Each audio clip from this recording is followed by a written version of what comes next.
want to talk about what in the Dharma and Dharma practice is called the Yidam.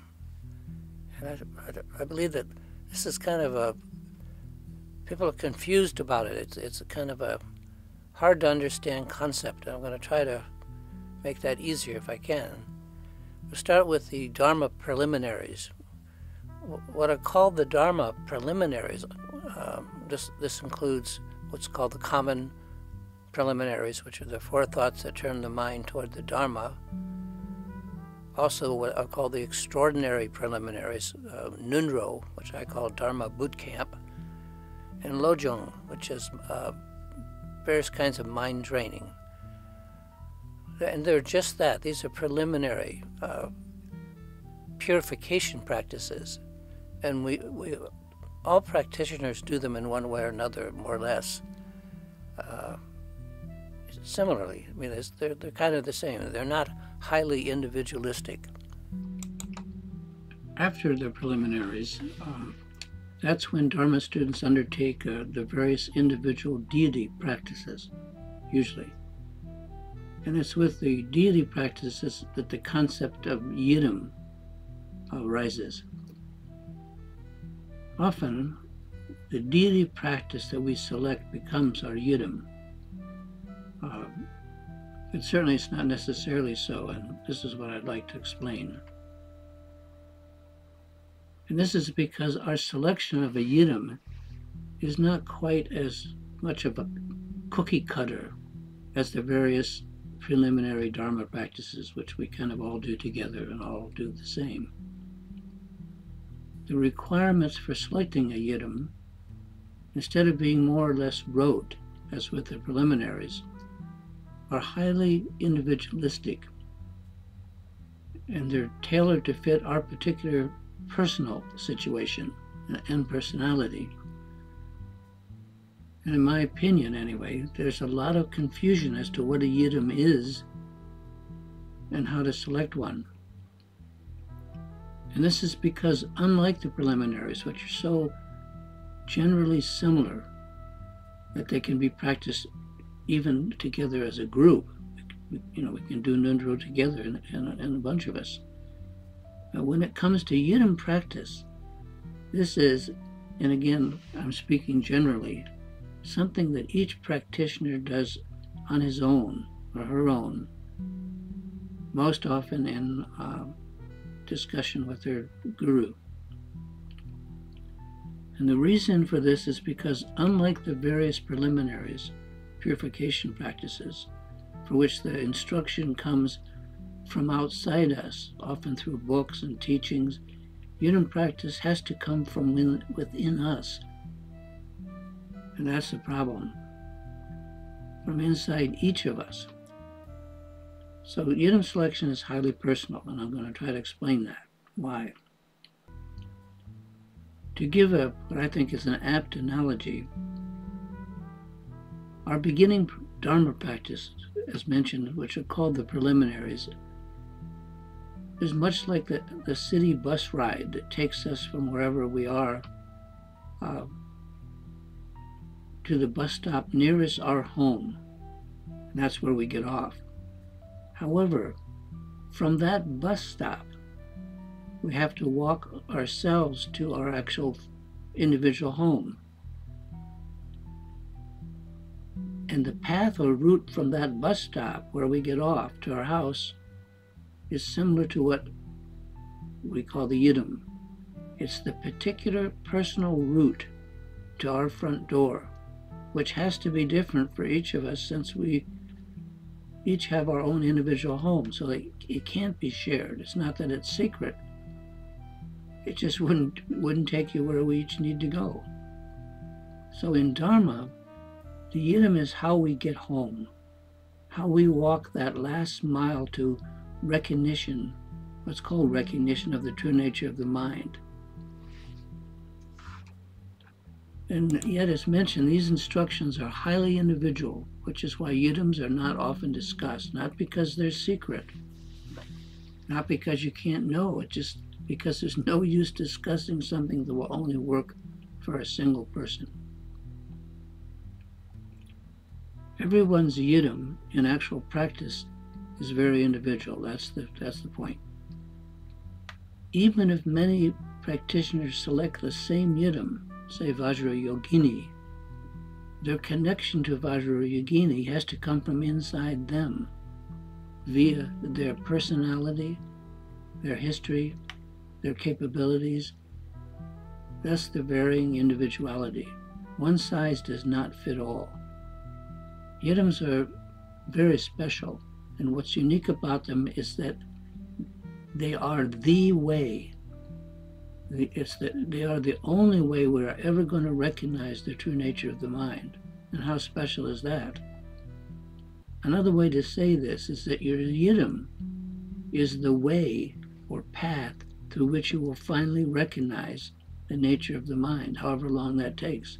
It's the direct way home. And we can't just will what our Yidam is. It's more like our Yidam chooses us. But more correctly, we each must find our Yidam within ourselves, not somewhere outside. And I'll close with a funny story about my own search for our Yidam, because it's interesting. Early on, I decided that I had a strong affinity for the Bodhisattva Vajrapani, and not just the form of Vajrapani standing next to the Buddha Amitabha, but rather a wrathful form of Vajrapani called Dorji Tumpo.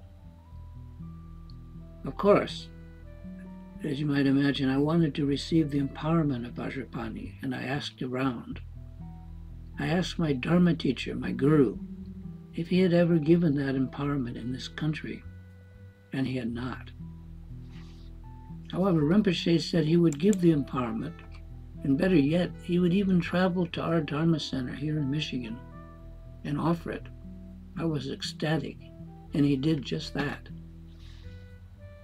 Rinpoche came and gave the empowerment Dorji Tumpo from a cycle of empowerments by the 9th Karmapa Wangchuk Dorje. And I took the empowerment and decided that this was my Yidam, and I did that practice for some years. I did all the things I needed to do. I completed the 12-syllable mantra, 12 million recitations, and all of that. Our center even created, since we did that kind of stuff, and printed the practice text for Vajrapani, complete with foil covers and beautifully done.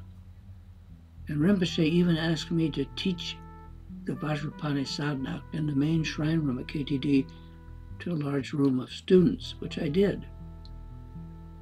And I have a copy of that sadhana, which I took to Tibet, with the fingerprints of the young 17th Karmapa on pages of that text.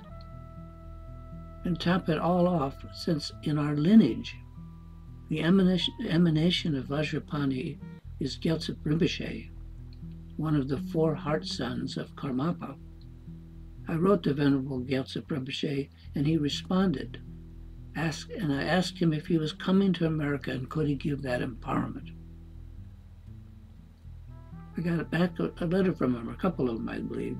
He had no plans to travel at that time, and so Margaret and I traveled to Sikkim, India, where Gyaltsab Rinpoche agreed to give that Vajrapani just for us, just for Margaret and myself. My young son was there, and my good friend Undrup Burkar, our translator, and he gave that empowerment. And so when it came to Vajrapani, I was all set. I had done about everything I could imagine. But there was just one catch, and that was that this self-chosen Yidam on my part did not actually lead me to the recognition as to the nature of the mind. Eventually, Rinpoche and I had a good laugh at all this, when I realized that I was very attracted to the austere power of that deity, and I liked the idea of his wrathful nature. Anyway, that's how the wrathful form of Vajrapani did not become my Yidam. We choose is not how Yidams work.